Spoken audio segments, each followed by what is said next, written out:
மலர் HD கனடாவின் இன்றைய முக்கிய செய்திகள். இலங்கை செய்திகள்.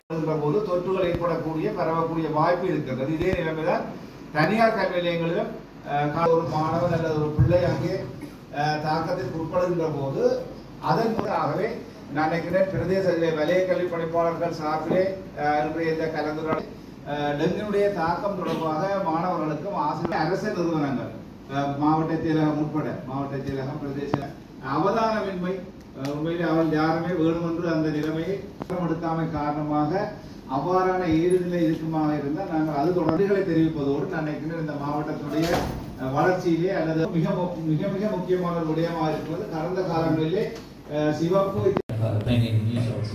So if you can see in this table the number of cases 9 மார்ச்சில் 525 பிறகு ஏப்ரல். யாழ்ப்பாண மாவட்டத்திலே இன்று அரசாங்க அதிபர் தலைமையிலே மாவட்ட டெங்கு தடுப்பு செயலணி குழு கூட்டம் இடம்பெற்றது.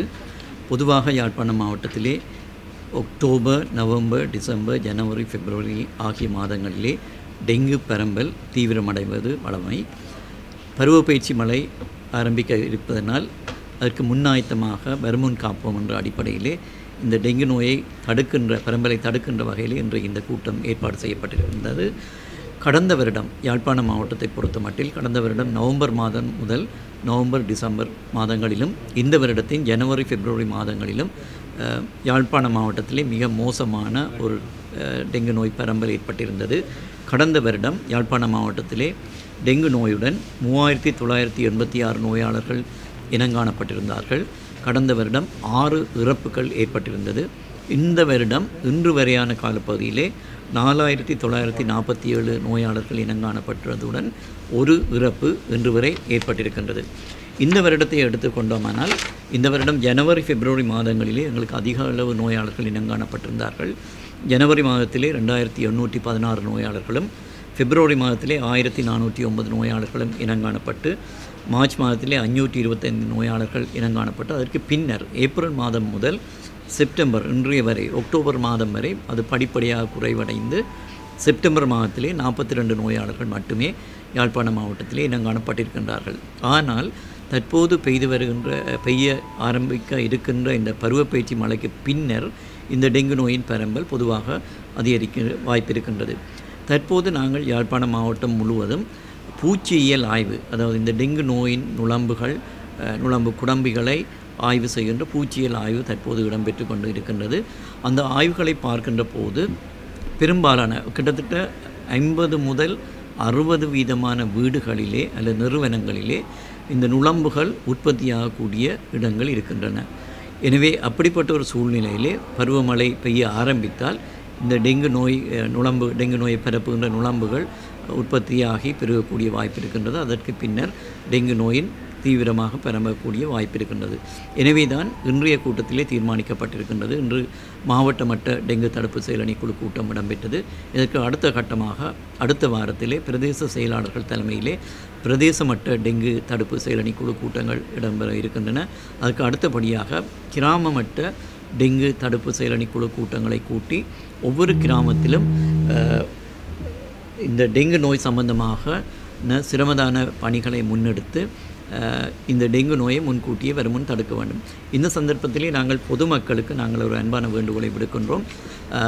தங்களுடைய வீடுகள், தங்களுடைய வாழ்விடங்களிலே தங்களுடைய அந்த பிரதேசத்தை சுற்றி பார்த்து, வீட்டு வளவை சுற்றி பார்த்து இந்த நுளம்பு பெருகக்கூடிய இடங்கள் இருந்தால் அதை முன்கூட்டியே அழித்து இந்த மழை காலம் ஆரம்பிப்பதற்கு முன்னரே அழிக்குமாறு அன்போடு கேட்டுக்கொள்கின்றோம். அதே போன்று ஒவ்வொரு நிறுவனத்திலும் உண்மையிலே ஜனாதிபதி செயலகத்தாலே ஒரு சுற்றறிக்கை வெளியிடப்பட்டிருக்கின்றது. ஒவ்வொரு நிறுவனத்திலும் வாரத்திலே ஒரு நாளில் அரை மணித்தியாலம் ஒதுக்கப்பட்டு சிரமதான பணி முன்னெடுக்கப்பட வேண்டும் என்று. எனவே ஒவ்வொரு அரசு நிறுவனத்திலும் ஒரு அரை மணித்தியாலம் வாரத்திலே ஒரு நாள் ஒதுக்கப்பட்டு சிரமதான பணிகள் முன்னெடுக்கப்பட்டு இந்த டெங்கு உற்பத்தியாகக்கூடிய இடங்கள் அளிக்கப்பட வேண்டும். எனவே இன்றைய கூட்டத்திலே தீர்மானிக்கப்பட்டிருக்கின்றது. எதிர்வரும் 13, 14, 15 தேதிகளில் வீடுகளை தரிசிப்பதாகவும், 13ஆம் தேதி 14ஆம் தேதி அரச நிறுவனங்களை தரிசிப்பதாகவும், 15ஆம் தேதி பாடசாலைகள், தனியார் கல்வி நிலையங்களை தரிசித்து பரிசோதிப்பதாக முடிவெடுக்கப்படுகின்றது. எனவே இந்த சந்தர்ப்பத்திலே பொதுமக்கள் மற்றும் அனைத்து சகல தரப்பினரும் எங்களுக்கு ஒத்துழைப்பு வழங்கி இந்த டெங்கு நோயை கட்டுப்படுத்துவதற்கு உதவி புரியுமாறு அன்போடு வினயமாக கேட்டுக்கொள்கிறோம். யாழ்ப்பாண மாவட்டத்திலே டெங்கு நோயை கட்டுப்படுத்துதல் தொடர்பான கலந்துரையாடல் என்று நடைபெற்றது. இன்றைய இந்த கலந்துரையாடலின் பிரகாரம் கடந்த 2023ஆம் ஆண்டு புள்ளிவிவரங்களின் அடிப்படையிலே 3986 பேர் டெங்கு நோயினாலே பாதிக்கப்பட்டிருந்தார்கள். 2024ஆம் ஆண்டு செப்டம்பர் மாதம் வரையிலே 4947 பேர் இந்த டெங்கு நோயாலே பாதிக்கப்பட்டிருக்கின்ற நிலைமை காணப்பட்டிருக்கின்றது. குறிப்பாக அக்டோபர், நவம்பர், டிசம்பர் மாதங்களிலே பருவப்பெயர்ச்சி மழை ஏற்படக்கூடிய சாத்தியப்பாடுகள் இருக்கின்ற காரணத்தினாலே டெங்கு பரவலுக்குரிய ஏதுநிலை அதிகமாக காணப்படுகின்றது. ஆகவே அந்த வகையிலே வருமும் காப்போம் என்றதன் அடிப்படையிலே பொதுமக்கள் மற்றும் அரசு நிறுவனங்கள், தனியார் நிறுவனங்கள், பாடசாலைகள் இதற்குரிய விழிப்புணர்வு செயற்திட்டத்தை மேற்கொள்ள வேண்டிய தேவைப்பாடு காணப்படுகின்றது.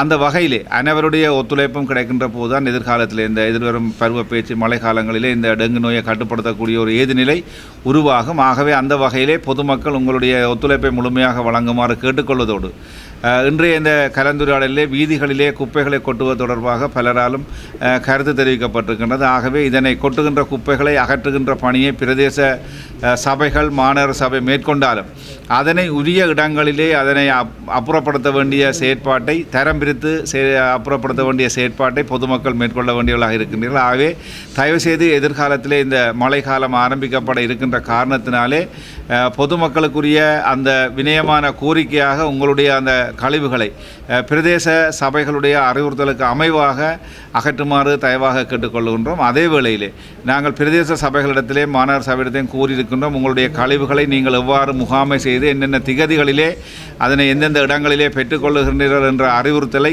பிரதேச செயலாளர் ஊடாக கிராம சேவையாளருக்கு பாரப்படுத்தி அதனை தெரியப்படுத்துமாறும் அறிவித்திருக்கின்றோம். அதன் அடிப்படையிலே எங்களுடைய இந்த மாவட்டத்திலே டெங்கு நோய் பரவாமல் இருப்பதற்குரிய செயற்பாடுகளை அனைவரும் ஒன்றிணைந்து செயற்படுவதன் மூலம்தான் நாங்கள் கட்டுப்பாட்டுகள் கொண்டு வரக்கூடியதாக இருக்கின்றது. குறிப்பாக பாடசாலை மற்றும் தனியார் கல்வி நிலையங்களிலே இதற்குரிய செயற்பாடுகளை முன்னெடுக்க வேண்டிய தேவைப்பாடு இருக்கின்றது. ஏனென்றால் மாணவர்கள் அதிகமாக கூடுகின்ற சந்தர்ப்பத்திலே நோயினுடைய தாக்கம் பரவல் ஏற்படும் பட்சத்திலே தொடர்ச்சியாக பலர் அத்தகைய பாதிப்புக்குள்ளே உள்வாங்க வேண்டிய நிலைமை ஏற்படும். ஆகவே பாடசாலைகளுடைய வலய கல்வி பணிப்பாளர்கள் உங்களுடைய அதிபர்களுக்கான கலந்துரையாடலிலே இந்த விடயம் தொடர்பாக பாடசாலைகளுடைய சுற்றுச்சூழலை சுத்தமாக வைத்திருப்பது தொடர்பாகவும் கவனம் எடுக்குமாறு கேட்டுக்கொள்வதோடு தனியார் கல்வி நிலையங்களிலே பிற்பகல் வேளைகளிலே மாணவர்கள் அதிக அளவிலே ஒன்று கூடுகின்ற காரணத்தினாலே பரவல் ஏற்பட்டால் அது பெரிய அளவிலே பரவக்கூடிய நிலைமை இருக்கின்ற காரணத்தினாலே அந்த விடயங்களிலே தனியார் கல்வி நிலையங்களுடைய நிர்வாகிகள்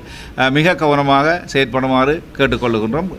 இம்முறை இன்றைய கூட்டத்தில் எடுக்கப்பட்ட தீர்மானத்தின் பிரகாரம் இம்மாதம் அக்டோபர் மாதம் 13ஆம் தேதி வீடுகளிலே ஒரு பரிசீலனையை அல்லது பரிசோதனையை மேற்கொண்டு அதற்குரிய நடவடிக்கை எடுப்பது தொடர்பாகவும் 14ஆம் தேதி திங்கட்கிழமை அரச நிறுவனங்களிலும் 15ஆம் தேதி பாடசாலைகளிலும் 15ஆம் தேதி பிற்பகலிலே தனியார் கல்வி நிலையங்களும் இத்தகைய ஒரு மேற்பார்வை நடவடிக்கையை மேற்கொள்வதற்காக இன்றைய குழு கூட்டத்திலே தீர்மானம் எடுக்கப்பட்டிருக்கின்றது. இந்த கலந்துரையாடலிலே மாகாண சுகாதார சேவை பணிப்பாளர் மற்றும் பிராந்திய சுகாதார சேவை பணிப்பாளர் உட்பட கலந்து பிரதேச செயலாளர்கள், பிரதேச சபைகளுடைய செயலாளர்கள், திணைக்கள தலைவர்கள், முப்படையினர், போலீசார் கலந்து கொண்டிருக்கின்றார்கள். ஆகவே அனைவருடைய ஒத்துழைப்பின் மூலம் எதிர்காலத்தில் எங்களுடைய மாவட்டத்திலே இந்த டெங்கு பரவலை கட்டுப்படுத்துவதற்கு அனைவருடைய ஒத்துழைப்பையும் இந்த சந்தர்ப்பத்திலே வேண்டி நிற்கின்றோம்.